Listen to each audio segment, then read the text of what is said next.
ఎందుకు కాలేయాన్ని డీటాక్సిఫై చేసే అవయవం అంటారు.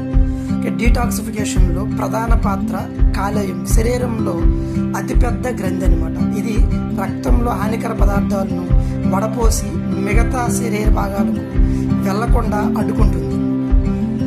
విష పదార్థాలను నిర్మూలించటం, మద్యం, మందులు, హానికర రసాయనాలు కాలేయంలో విచ్ఛిన్నమవుతాయి. ఉదాహరణకు తక్కువ హానికర పదార్థాలుగా మారుస్తుంది మద్యాన్ని.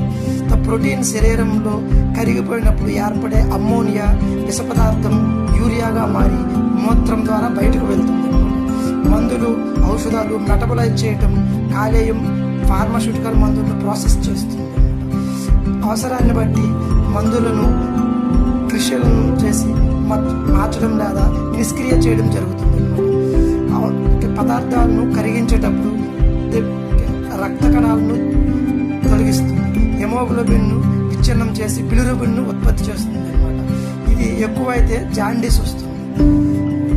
సూక్ష్మ క్రిములు, హానికర పదార్థాలను తొలగించటం కాలేయంలో ఉండే ఉన్నటువంటి కణాలు, బ్యాక్టీరియా, పాడైన టాక్సిన్స్ను పట్టుకొని నాశనం చేస్తాయి. అందువల్ల కాలేయం శరీరాన్ని మొదటి రక్షణ రేఖగా పనిచేస్తుంది.